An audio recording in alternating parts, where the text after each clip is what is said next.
we'll fight, and we'll rise in our might with the ILGWU.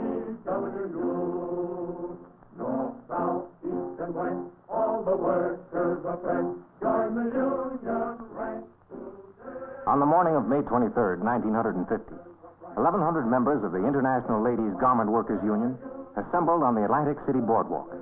They were the delegates to the union's Golden Jubilee Convention. Shortly after 10 o'clock, with their officers in the forefront, they began their march to the huge convention hall.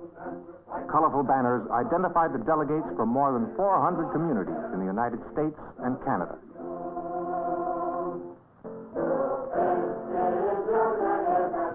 President David Dubinsky, with his wife and daughter, headed the long procession moving toward Convention Hall.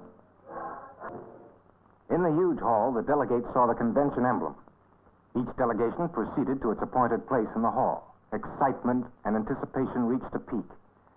Before getting down to business, the delegates heard a concert in which the New York City Symphony was conducted by Laszlo Halish. They listened to 3 world-famous solos. From overseas came spokesmen from nations that had received aid and encouragement from the ILGWU.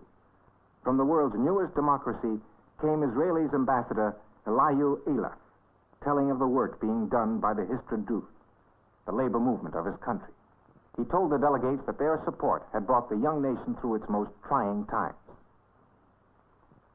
Out of war-torn Europe came 5 other ambassadors brought across the Atlantic, especially for the convention by the Cloak Out-of-Town Department. The delegates filled the stage to greet these visitors, 5 children who in the years following the war had been adopted by the department, headed by Vice President Rubin, their faces filled with wonder and excitement.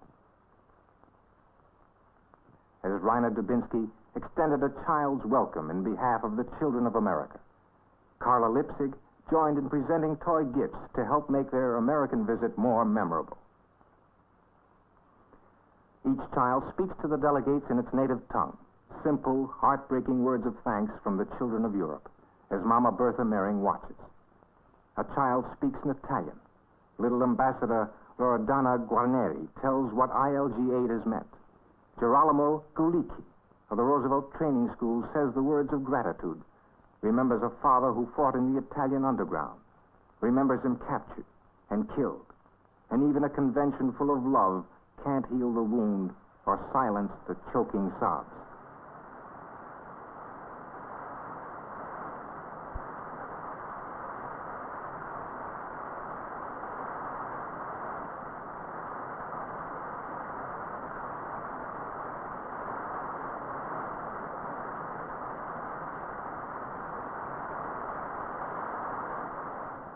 These 2 were guests of honor.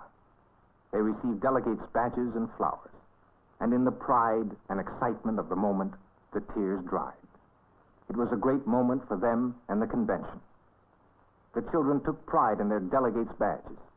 And the president of the International Ladies Garment Workers Union donned a child's sailor hat, played piggyback, smiled through his own tears to bring back the smile on the face of a child who remembered his father murdered.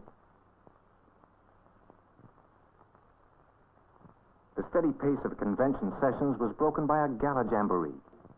In the last minutes of the historic convention, they sang God Bless America, each delegate remembering the place called home.